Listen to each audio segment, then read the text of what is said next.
তুই সত্যিই বলছিস এত দামি ড্রেসটা তোকে গৌরব কিনে দিয়েছে? হ্যাঁ রে, শুধু কি এটা? এই দেখ, এই ব্যাগটাও 7,000 টাকা তো এই ব্যাগটারই দাম। মানে গৌরবের পকেট কেটে কালকেই শুধু 25,000 টাকার জিনিস কিনেছিস তুই? বন্ধু প্রাচীর দিকে অবাক বিস্ময়ে তাকিয়ে জিজ্ঞেস করলো আত্রেই। হ্যাঁ রে বাবা, হ্যাঁ। এতে এত অবাক হওয়ার কি আছে? বয়ফ্রেন্ড হয়েছে কিসের জন্য? কাঁধ ঝাঁকিয়ে বলল প্রাচী। আজ কয়েক মাস হলো গৌরবের সঙ্গে প্রাচীর সম্পর্ক শুরু হয়েছে। সম্পর্ক শুরু হওয়ার 2-3 দিন পর থেকেই প্রাচীর জন্য দামি দামি গিফট কেনা শুরু করেছে বড়লোকের ছেলে গৌরব। এই ব্যাপারটা খুব এনজয় করে প্রাচী।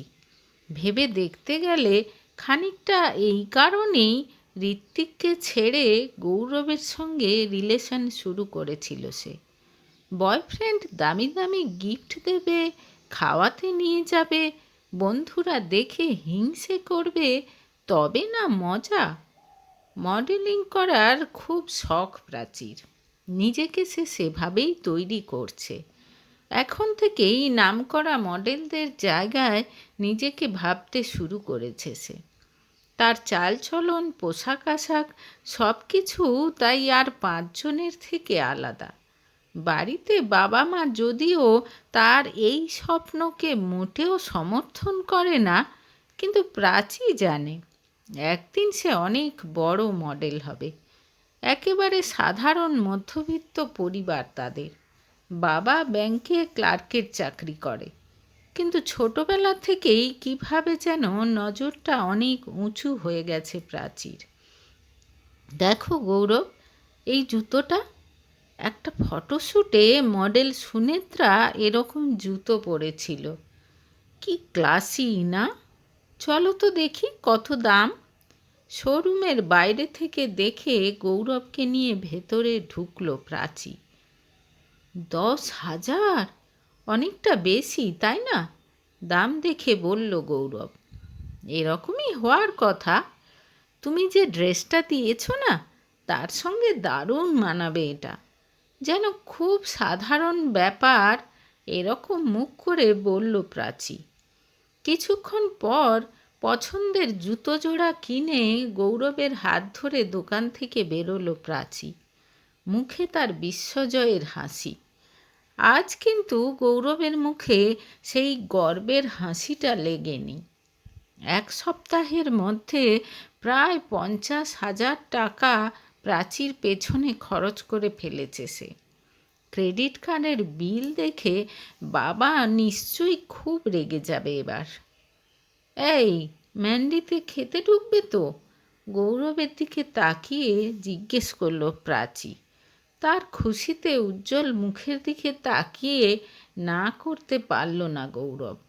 আরও বেশ কয়েক হাজার যে খসতে চলেছে বুঝতে পারল সে। খেতে বসে নিজের পছন্দ মতো খাবার অর্ডার করল প্রাচী। পরদিন উচ্ছ্বসিত হয়ে বন্ধুকে দামি জুতো জোড়া দেখালো সে।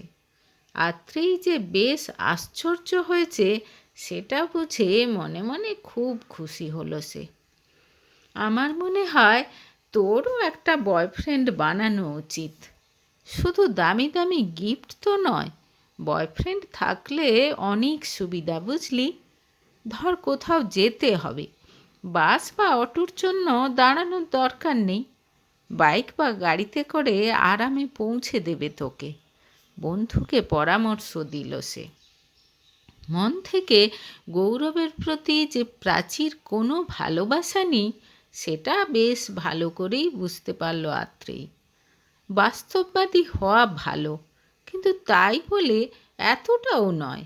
নিজের বয়ফ্রেন্ডকে সবসময় নিজের লাভের জন্য ব্যবহার করিস না। হতেও পারে এর জন্য একসময় তোকে আফসোস করতে হলো। বন্ধুকে সাবধান করার জন্য বলল আত্রেই, কিন্তু তার কথাকে তাচ্ছিল্যের সঙ্গে উড়িয়ে দিয়ে প্রাচী জানালো যে সে সব কিছু সুন্দরভাবে ক্যালকুলেট করেই রেখেছে। কোনো প্রবলেম হবে না। কথা বলতে বলতেই গৌরবের ফোন এলো। আমাকে 10,000 টাকা ধার দিতে পারবে প্রাচী? ফোনে জিজ্ঞেস করল গৌরব। মানে? আমি তোমাকে টাকা ধার দেব? আমি কোথায় পাবো টাকা? ক্রেডিট কার্ড দিয়ে করতে পারতাম, কিন্তু এই মাসে কার্ডের লিমিট ক্রস করে গেছে। আসলে তোমার জামা, জুতো, ব্যাগ অনেক কিছু কেনা হলো তো, বলল গৌরব। তার কথা শুনে খানিকটা অসহিষ্ণু হয়ে প্রাচী বলল, তার মানে? তার মানে তুমি আমাকে গিফট দিয়ে কথা শোনাচ্ছ? বাহ, খুব ভালো। তোমার থেকে এটা এক্সপেক্ট করিনি গৌরব। প্রাচীর কথা শুনে মরমে মরে গেল গৌরব। বারবার তার থেকে ক্ষমা চাইতে লাগলো। প্লিজ বেবি, তুমি কিছু মনে করো না। আমি দেখছি অন্য কোথাও থেকে যদি ম্যানেজ করা যায়, অপরাধীর মতো বলল সে। ফোন কেটে দিল প্রাচী। মুখে তার একরাশ বিরক্তি। কী রে, কী হলো? জানতে চাইল আত্রেই। এবার মনে হচ্ছে একে ছাড়তে হবে, বুঝলি? আমার কাছে টাকা ধার চাইছে। আচ্ছা, আমি যদি ওকে টাকা ধার দেব, তো ওর সঙ্গে কেন ঘুরবো বল? বলল প্রাচী। তার কথা শুনে খুব খারাপ লাগলেও কিছু বলল না আত্রেই। এর 3-4 দিন পর কফি শপে বসে কফি খাচ্ছিল প্রাচী আর আত্রেই। হঠাৎ পাশের টেবিল থেকে শুনতে পেল প্রাচী, দুবাই ফ্যাশন উইকের ডেট ঠিক হয়ে গেছে। তাকিয়ে দেখল একজন মাঝবয়সী ভদ্রলোক আর একজন তাদেরই বয়সী ছেলে বসে কথা বলছে। কান খাড়া করে তাদের কথা শুনতে লাগলো প্রাচী। সেরা মডেলদের চাই আমার, মনে রাখবে, এরাই কিন্তু আমার নতুন ইন্টারন্যাশনাল ব্র্যান্ডকে রিপ্রেজেন্ট করবে, বললেন বয়স্ক ভদ্রলোক। কিচ্ছু চিন্তা করবেন না, মডেল সিলেকশনের দায়িত্ব আমার, কম বয়সী লোকটি আশ্বস্ত করল তাকে। এতটা শুনে উত্তেজিত হয়ে পড়ল প্রাচী। 2-1 মিনিটের মধ্যেই উঠে চলে গেল লোক দুটি।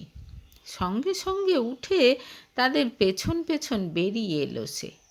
বয়স্ক লোকটা একটা দামি গাড়িতে উঠে চলে গেল, আর কমবয়সী ছেলেটি হাঁটতে শুরু করলো। প্রাচীও তার পেছন পেছন হাঁটা শুরু করে দিল। দুটো বিল্ডিং পেরিয়ে এসে একটা বড় কমার্শিয়াল বিল্ডিংয়ের ভেতর ছেলেটি ঢুকতে যেতেই পেছন থেকে তাকে ডাকলো প্রাচী।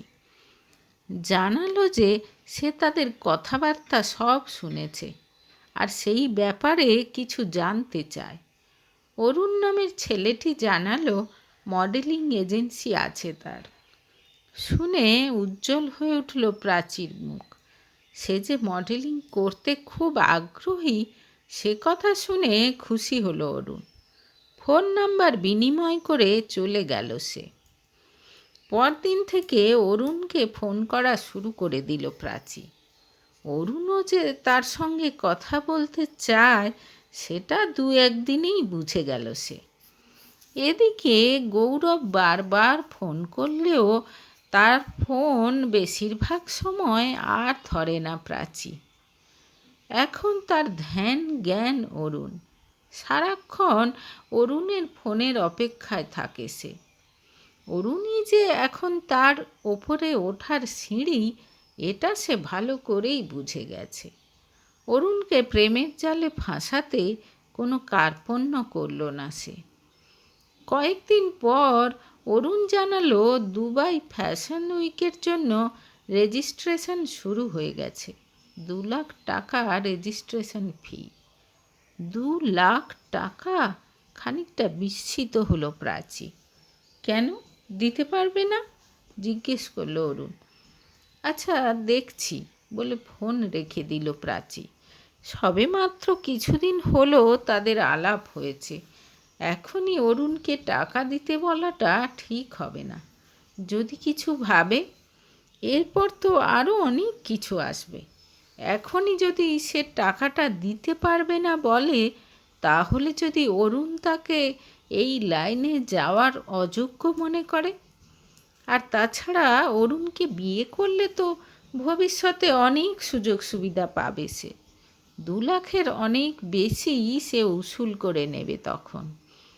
ভাবনা চিন্তা করে গৌরবকে ফোন করলো সে।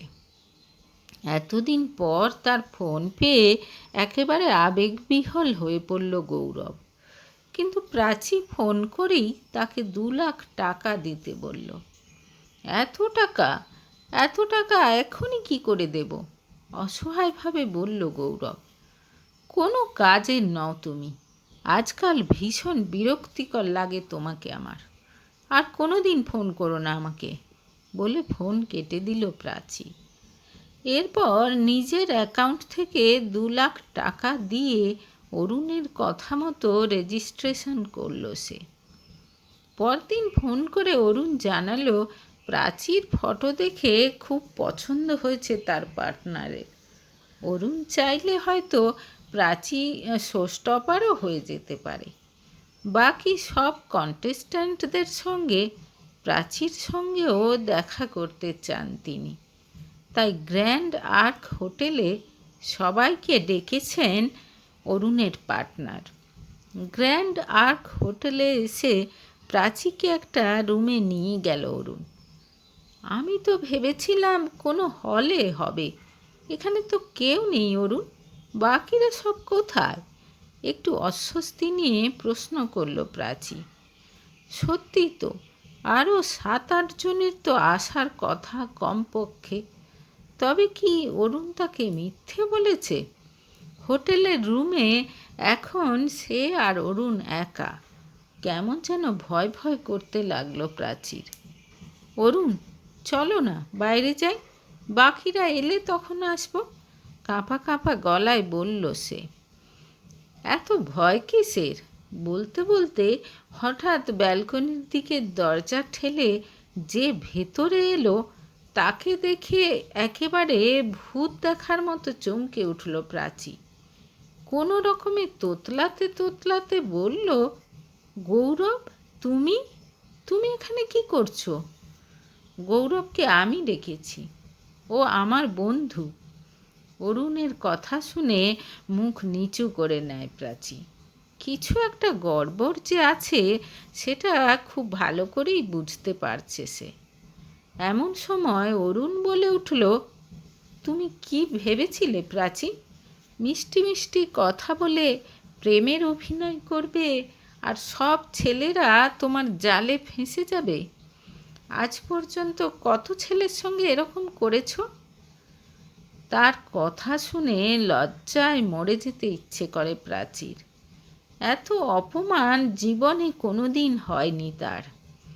অরুণ যে পুরোপুরি মিথ্যে বলে তাকে ফাঁসিয়েছে সেটা বুঝতে পারেছে। কিন্তু তাহলে তার 2 লাখ টাকা, সেটা কোথায় গেল? ভাবতে ভাবতেই গৌরব বলল, ওই 2 লাখ টাকাটা আমার অ্যাকাউন্টে এসে গেছে।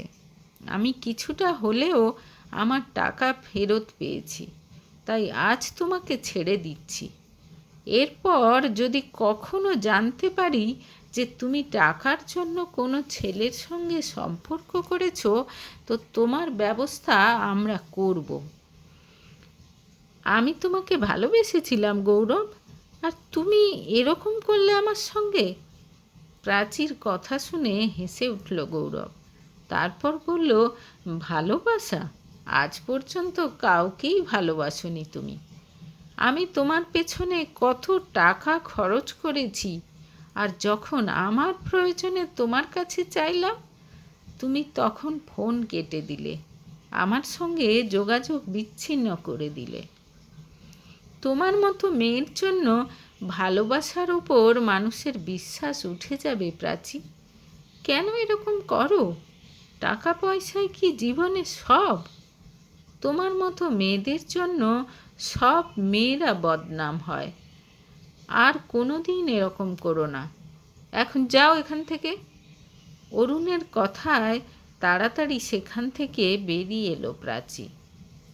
অনেক শিক্ষা হয়েছে, মনে মনে প্রতিজ্ঞা করল বিয়ের আগে আর কোনো ছেলের দিকে মুখ তুলে তাকাবেও না।